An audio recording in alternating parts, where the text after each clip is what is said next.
Bonjour à tous, bienvenue à Faites-moi lire. Aujourd'hui, je reçois André Hélard avec le guide rennais de l'affaire Dreyfus, les lieux et les gens. Il redonne à Rennes toute sa place dans l'une des plus grandes affaires qu'a connue la France, un séisme politique, judiciaire et médiatique. Alors que le parcours Dreyfus du musée de Bretagne au Champ Libre va rouvrir au public le 20 juin, son livre arrive à un moment très juste, comme une manière de refaire entrer cette histoire dans les rues, les lieux et les mémoires de la ville. Bonjour André Hélard. Bonjour. Alors, vous travaillez sur Dreyfus à Rennes depuis fort longtemps. Depuis fort longtemps, oui. oui. Alors, pourquoi avez-vous voulu publier aujourd'hui ce guide rennais de l'affaire Dreyfus ? Parce que le livre que j'avais écrit en 1999 pour le centenaire du procès de Rennes, coécrit avec Colette Cognier, a maintenant 26 ou 27 ans, d'une part, et que d'autre part, il est épuisé.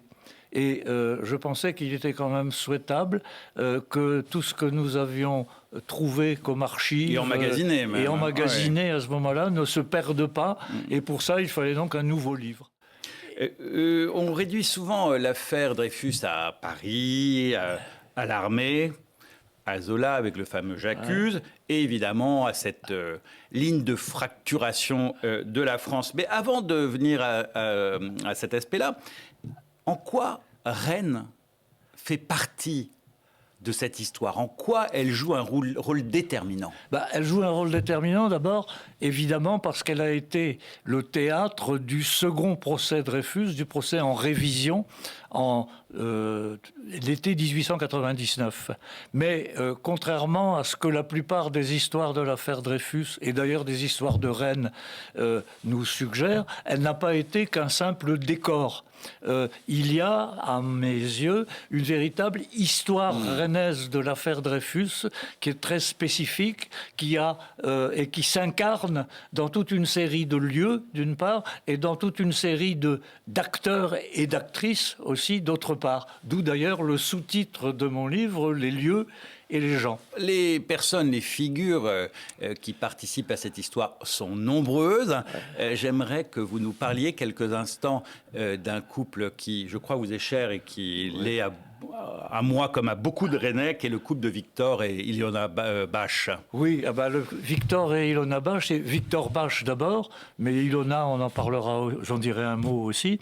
Victor Basch est vraiment central dans l'histoire rennaise de l'affaire Dreyfus. D'abord parce qu'il est le premier, sans doute, à Rennes à s'être intéressé de près à l'affaire, parce qu'il a réussi à regrouper autour de lui une demi-douzaine de collègues qui ont été les premiers Dreyfusards rennais et qui ont signé, dès les lendemains de J'accuse, la fameuse pétition des intellectuels, qui leur a valu des journées de manifestations et des cris, des injures de la part des anti-Dreyfusards rennais.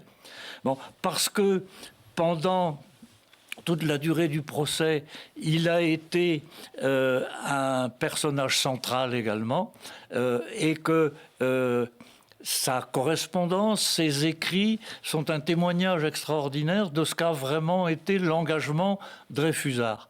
Et puis pour une autre raison, parce que la trajectoire de Victor Basch, qui commence à Rennes, est une trajectoire éminemment tragique, puisqu'il quitte Rennes pour Paris en 1906, il devient président national de la Ligue des droits de l'homme de 1926 à 1940. En 1944, il est à Lyon et il va être assassiné avec son épouse Ilona, alors qu'ils ont 80 ans, l'un et l'autre, par la milice accompagnée par la Gestapo lyonnaise. Et on laisse sur son corps ce mot glaçant, le juif paye toujours. C'est une sorte de lien entre l'époque du procès de Rennes et puis la période sombre de l'occupation.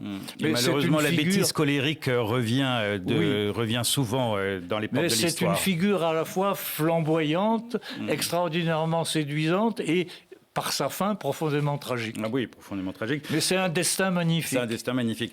Et on va pas revenir. Il y a beaucoup de figures Oui. que vous convoquez, plus passionnantes les unes que les autres. Il y a, pour prendre un petit peu de champ, un élément que j'ai beaucoup apprécié dans votre ouvrage, qui est la volonté de comment dire, démuséaliser une histoire un peu muséalisée au fil du temps, à travers une sorte de défragmentation des portraits que vous faites des personnes, en montrant que finalement, un Dreyfusard n'est pas identique à un autre, et pareil pour un autre Dreyfusard. Pouvez-vous nous parler de cet aspect-là qui me semble très intéressant? Oui, on a tendance à croire que être Dreyfusard ou être anti-Dreyfusard, ça se définit en 3 mots. Rien n'est plus inexact que cela. Ce que j'ai essayé à travers les notices concernant les gens, c'est de montrer qu'il y a autant de parcours possible, autant de parcours que l'on puisse imaginer pour devenir soit Dreyfusard, soit anti-Dreyfusard. Oui, mais les motivations de l'engagement des uns et des autres, d'un côté ou de l'autre, sont d'une extraordinaire diversité. Incroyable. Votre histoire rennaise de Dreyfus, je dis bien rennaise, peut encore nous apprendre aujourd'hui des choses, et beaucoup du reste. Elle paraît au moment où le musée de Bretagne va rouvrir son parcours dédié à Dreyfus le 20 juin, in situ, dans les Champs Libres. Qu'est-ce que cette conjonction de votre ouvrage et de la rouverture de ce parcours peut dire pour ressignifier aux jeunes générations? Qu'est-ce que vous souhaitez qu'ils disent?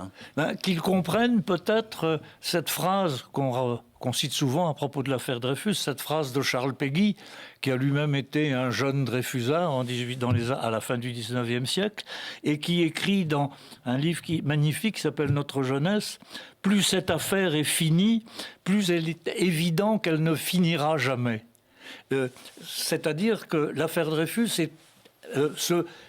redevient sans cesse actuelle, et ce qui est extraordinaire, c'est qu'elle redevient actuelle pour des raisons différentes ou à des niveaux différents.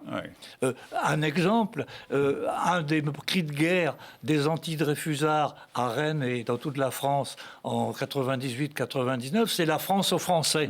Bon, c'est quelque chose qui résonne encore aujourd'hui, mais Jules Aubry, qui est le premier président de la section rennaise de la Ligue des droits de l'homme, répond dans un discours à ce stupide « la France aux Français », par exemple en disant ceci que je trouve admirable: « Non, la France n'est pas une nation de fanatiques et de trembleurs, réduite à vivre recroquevillée sur elle-même dans une sorte de perpétuel cauchemar. » André Hélard, dernière question. Vous parlez de ces répliques, de ces secousses sismiques.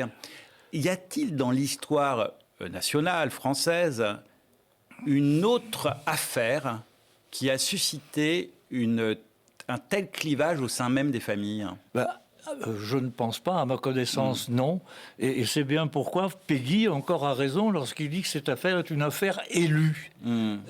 Et qu'aucune autre affaire n'aura jamais la force et la capacité à mobiliser que cette affaire Dreyfus. D'où sa traîne historique. Oui. Merci beaucoup André Hélard. Merci à vous. Je vous en prie. Je vous conseille à tous très beau, très bel ouvrage, très bien conçu, à la fois pédagogique, avec une construction tout à fait remarquable. Oui, et les presses universitaires de Rennes ont fait un travail magnifique. Un travail tout à fait remarquable. Oui. Faites-moi lire, c'est fini. Je vous remercie, car c'était la dernière. C'était une très belle aventure pendant 3 ans. Je vous remercie à tous de vos remerciements que vous m'avez envoyés, de vos encouragements. Et on se retrouvera certainement pour une nouvelle aventure. Merci à tous. Au revoir.